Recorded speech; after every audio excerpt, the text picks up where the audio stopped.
Hi kids, I'm going to read you Blueberries for Sal. One day, little Sal went with her mother to Blueberry Hill to pick blueberries. Little Sal brought along her small tin pail, and her mother brought her large tin pail to put berries in. "We will take our berries home and clean them and can them," said her mother. "Then we will have food for the winter."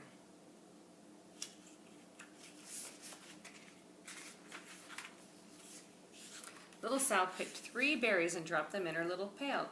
Kerplink, kerplank, kerplunk. She then picked 3 more berries and ate them. Then she picked more berries and dropped one in the pail. Kerplunk, and the rest she ate. Then little Sal ate all 4 blueberries out of her pail. Her mother walked slowly through the bushes, picking blueberries as she went and putting them in her pail. Little Sal struggled along behind, picking blueberries and eating every single one. Little Sal hurried ahead and dropped a blueberry in her mother's pail. It didn't sound kerplink because the bottom of the pail was already covered with berries. She reached down inside to get her berry back. Though she really didn't mean to, she pulled out a large handful because there were so many blueberries right up close to the one she had put in. Her mother stopped picking and said, "Now, Sal, you run along and pick your own berries. Mother wants to take her berries home and can them for next winter." Mother went back to her picking, but little Sal, because her feet were tired of standing and walking, sat down in the middle of a large clump of bushes and ate blueberries. On the other side of Blueberry Hill, Little Bear came with his mother to eat blueberries. "Little Bear," she said, "eat lots of berries and grow big and fat. We must store up food for the long, cold winter."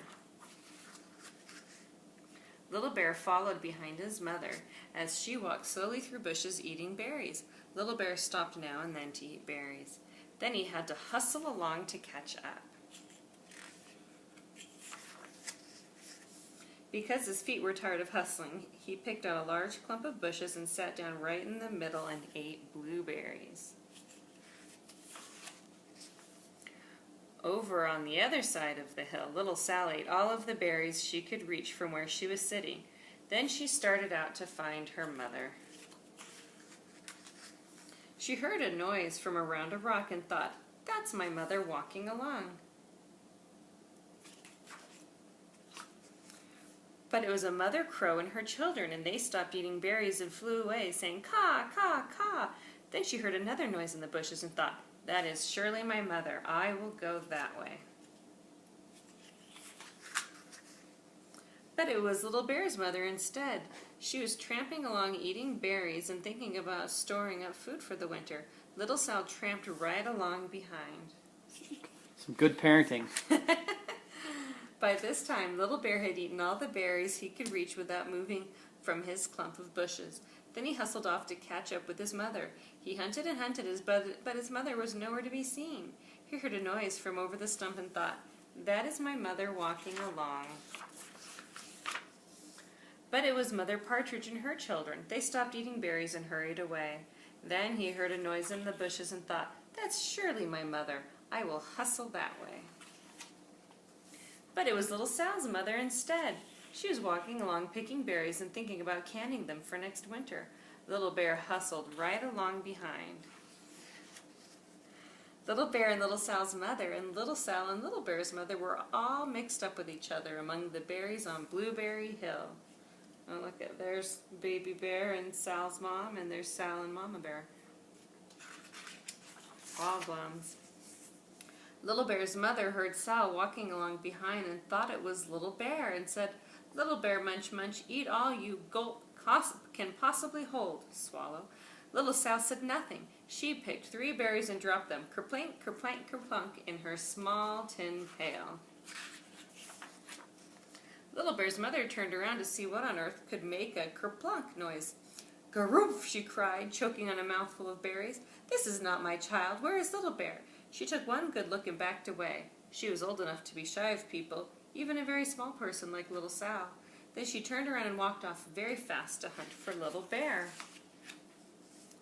Little Sal's mother heard Little Bear tramping along behind and thought it was Little Sal. She kept right on picking and thinking about canning berries for next winter.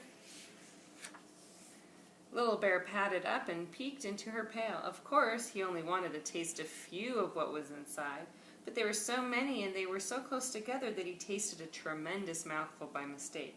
"Now, Sal," said Little Sal's mother without turning around, "you run along and pick your own berries. Mother wants to can these for next winter."